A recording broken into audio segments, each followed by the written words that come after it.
T'as déjà essayé une raquette toute noire, sans aucune caractéristique, sans rien à l'aveugle? Jamais. Moi non plus, c'est la première fois. Et on va le faire pour vous. Elle est monstrueuse! Ah non, il faut...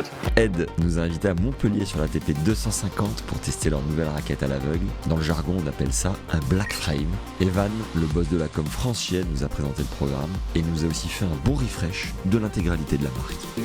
On va tester la Square. Un peu le ski, mais dans la... Du coup, la Square qu'on va essayer, est-ce que c'est une nouvelle gamme ou est-ce que c'est une gamme optimisée? C'est une nouvelle gamme, mais c'est surtout un seul modèle. C'est une seule raquette qui a toutes ses particularités, contrairement aux 5 autres où dedans tu as 5 ou 6 modèles de speed, de boom, etc. Suspense. Ça, c'est toutes les raquettes de la gamme Ed, celle qu'on va tester. Ne se situe pas ici, mais il y a peut-être des petits indices. C'est-à-dire qu'on peut voir à l'intérieur le shape qui est plus ou moins régulier sur chaque raquette. La boom, voilà. La boom un peu plus ronde et profilée. Ça va être des petits indices pour essayer de deviner laquelle est la nôtre. Mais pas facile puisque c'est une nouvelle. Donc ça se rapprochera peut-être de ça. On verra. Je ne sais pas. J'ai enfin pu découvrir cette mystérieuse raquette en tapant la balle pour la première fois de ma vie sur les cours d'entraînement de Montpellier. T'as la chance. D'habitude, c'est les joueurs qui sont ici. Et là, Ils connaissent les gens. c'est bon, ça se passe. La voilà. Au niveau des surgrippes, Squared. J'ai pas d'infos, j'ai pas de lecture particulière. Elle a l'air assez légère. Allez, avance. Ed a pensé à un tout nouveau concept, sortir une nouvelle gamme de raquettes en black frame pour une phase de teasing, pour pouvoir la tester avec le moins d'infos possible, sans être biaisé par son look, et au passage récupérer un max de données auprès des joueurs. Le but c'est donc de l'essayer à l'aveugle sans données chiffrées, en se concentrant sur le ressenti dans le jeu, puis de débriefer en fin de vidéo avec Evan, le boss de la com chez Ed. La surface est clean, les partenaires sont clean, la raquette a l'air clean, quoique, voyons ça un peu plus en détail.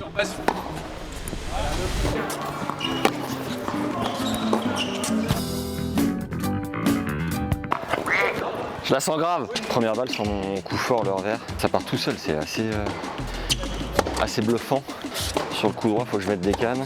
Pour le moment, sur les premières sensations, je trouve plutôt contrôle. Je trouve ça assez tolérant. D'habitude, Ed, j'ai un peu de mal. La dernière fois que j'ai fait un test, c'était avec la Gravity, je crois, qui est celle de Zverev, qui est un modèle hybride de la Prestige. Où vraiment, c'est zéro tolérance. Et là, j'ai l'impression que tu peux ne pas avoir joué depuis 2 mois. En vrai, je sens bien la boulette. Elle est facile à jouer. Plutôt agréable. Test revers.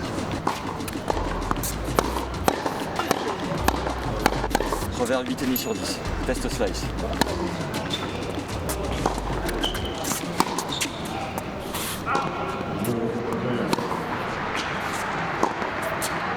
Slice. 8,5 aussi, je me sens bien. Coup droit plus risqué. Test.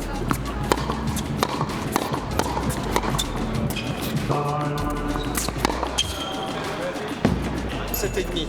Test volé.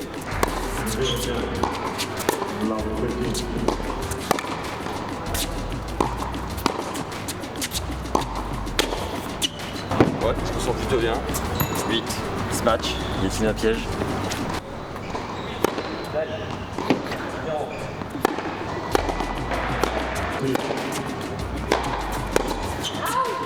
Smash bien. 8,4. Slice bien. Maintenant je vais essayer le gros kick extérieur si ça monte.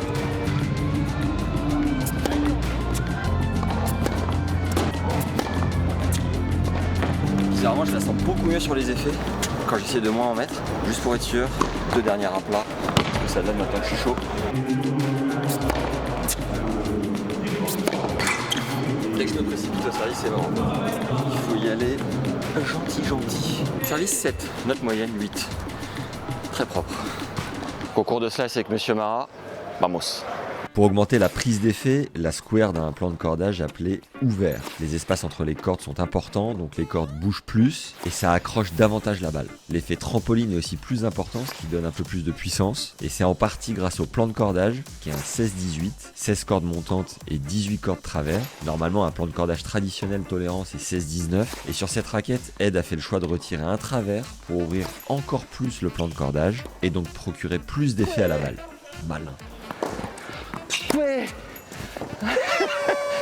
chatte. Allez, on file avec Gaël qui est coach head, qui va nous briefer, nous envoyer les balles et essayer de nous faire sentir un peu plus en détail cette raquette mystère. Vous allez partir là-bas, donc ne jouez pas 2 fois le même coup. C'est-à-dire que quand tu as fait un coup droit, tu te replaces pour jouer en revers. Ok, vous allez comprendre, je vous envoie des balles, mais c'est pas des petites balles sympas, ça va être des balles qui vont accélérer un peu. Donc faut envoyer. Et vous qui me disiez tout à l'heure que la raquette, fallait faire gaffe. Gastien, tu disais fallait viser un peu le filet. Bah, vous allez voir que là, effectivement, si tu contrôles pas, ça va partir dans tous les sens. On a dit ne pas influencer les autres par contre. Parce que moi, comme je sens pas grand chose, allez-y doucement les gars. Pareil que ça vole. Essayez de jouer en face de vous pour pas m'affuster. Dans un premier temps, ça sera sympa. J'ai tendance à partir un peu en arrière. C'est vrai qu'à ce moment-là, ça peut s'envoler. Alors que vous quand jouez on à est chaque fois, bas merci. sur les appuis, Vous jouez un coup droit, un revers. Vous jouez pas 2 fois le même coup. C'est bizarre ces balles. Hein. Bien, oh putain. Allez, tiens, Goran, vas-y. elle est belle. Voilà. Pardon, Maxime. Allez, revers, Samy. Vers l'avant. Oui, Elle est monsieur. belle. Allez, go, Maëlie. Allez, essayez d'aller vers l'avant. Si vous n'allez pas vers l'avant, c'est mort. Bien. Ça c'est du second série. Allez, enchaîne. Allez. Maxime, tu es là-bas, toi, non? T'es dans le cosmos. Tiens, revers. C'est pas bien. Revers, tiens. Et il va la passer, son amorti, bien. Rien senti. Sensation 0. Nickel. T'en as 2 qui vont partir d'ici. Bah, exemple, tu vois, je suis avec Goran. T'engages par en dessous, neutre. À partir du moment où j'ai engagé, Goran et moi, on est obligés de venir coller le filet. Sachant que Maëlie, sur la première balle, t'as pas le droit de lober. Ok, on joue le point. Après, c'est libre. Alors, la personne qui perd le point va en prison pour que ça tourne un peu.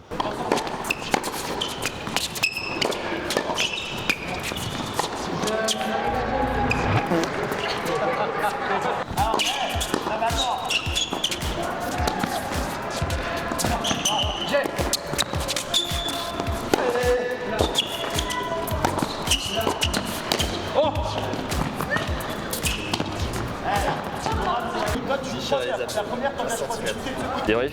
Bien au filet, bien au smash, bonne sensation. Après, faut mettre les cannes quoi qu'il arrive comme d'hab. Mais globalement, jusqu'à maintenant, agréablement surpris. La dernière fois que j'avais une head, c'était une speed quand j'avais 13 ans, je crois. J'ai dû la garder 1 saison et demie et depuis, j'ai changé d'équipementier plusieurs fois.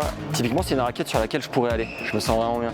Je pense, on découvrira en avril, mais que c'est une raquette quand même orientée grand public, assez tolérante, avec ce qu'il faut de spécificité pour jouer quand même en compète, avoir de la précision, puissance, du contrôle et du spin. Mais c'est une raquette avec laquelle je pourrais jouer.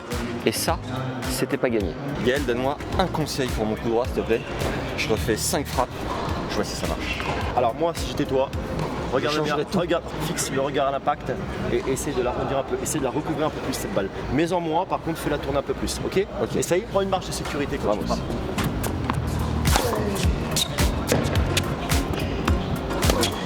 Excellent.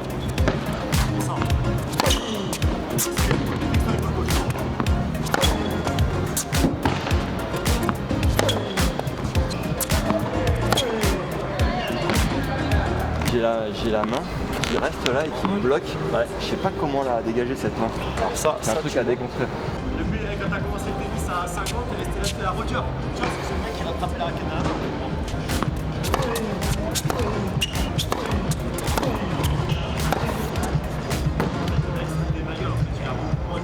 Est-ce que tu avais 2-3 questions, monsieur l'expert? Je confirme à tout le monde que tu ne sais absolument rien sur cette raquette, mis à part qu'elle est black pour le moment. Je ne sais absolument rien, à part le fait que tu m'as dit qu'elle mettait du spin. Et c'est confirmé ou pas? Alors là-dessus, je suis pas le mieux placé. J'ai un jeu qui est assez à plat. J'ai trouvé que c'était pour des joueurs voilà, entre 15-2 et 5-6, mieux et moins bien, qui peuvent avoir envie de faire de la compète, qui peuvent être très chill aussi. Tu vois, un bon mix. Ouais, c'est pas mal. Au niveau du poids de cette raquette, Ouais, quand même, comment tu la ressens? je l'ai trouvé. On ne le dévoilera pas tout de suite. Ouais. Légère, lourde? J'ai trouvé légère. Ok. Première prise en main, j'aurais dit 300 grammes, mais j'en sais rien. Pour toi, léger, c'est 300 grammes? Je suis un peu formaté sur le fait que les raquettes accès compète, elles font 305 grammes et cordées, c'est avec le poids en plus, c'est ça? Ouais. Donc on est à peu près à 320. Ouais. 320 cordées. Là, j'ai l'impression, ouais, on doit être à 315 cordées peut-être. Alors j'ai sensation de légèreté sur l'équilibre, je la trouve plutôt orientée en tête, bizarrement, alors que je t'ai dit que ça pouvait s'envoler. Ouais. Donc on est peut-être plus en manche. Je suis pas le plus pointu là-dessus, Il y a marqué sur le côté Easy Play. forcément. L'objectif de cette raquette, c'est le confort et la facilité de jeu justement. Le poids est plutôt pas mal. L'équilibre, on est complètement à l'opposé. Super. On est en manche sur une raquette qui est très maniable. Et là, pour les plus férus de tennis légende, justement, une raquette, elle est construite en un seul tube, d'habitude. On fait tout le tour de la raquette, on rejoint par le pont et on arrive au niveau du manche. Et là, on a une raquette en construction double tubulaire. Tu as le premier tube qui fait le tour de cette raquette, justement. Quand tu frappes une balle, les premières sensations que tu ressens dans le bras, c'est toutes les vibrations et le jeu du cordage de la raquette qui va passer par le pont. Donc on a dissocié le pont du reste de la raquette. Et ce pont-là, qui forme un second tube, on a intégré à l'intérieur une mousse absorbante pour être très confort de jeu, réduire au maximum les vibrations. Ils sont là les gars. C'est l'innovation de cette raquette. On se retrouve en avril. Parfait. Merci mec. Merci à toi. C'était hyper cool. En résumé, Ed sort une raquette facile à jouer qui sera très maniable. Révélation du design final et des specs de la raquette. Courant avril. La squared, je la verrai très bien dans les mains d'un joueur plutôt fond de cours, polyvalent, qui aime venir claquer une volée de temps en temps. On va dire le ponceur un peu optimisé, qui a des armes dans son jeu mais qui est pas monstrueux, qui peut faire du chip coup droit de temps en temps. Bonjour. En gros, on n'est pas sur le joueur ultra précis, on n'est pas sur le débutant complet non plus. On est sur un bon mix des deux, qui a encore un peu de marge de progression. Donc rendez-vous en avril pour voir sa couleur, sa cosmétique. Elle est très classe en noir et je pense qu'il nous réserve quelques bonnes surprises. Oh, très important. Abonnez-vous à cette chaîne, vous êtes 80% à la regarder sans être abonné. Mettez la cloche, mettez un like également et soyez prêts pour la sortie de la squared. Ciao.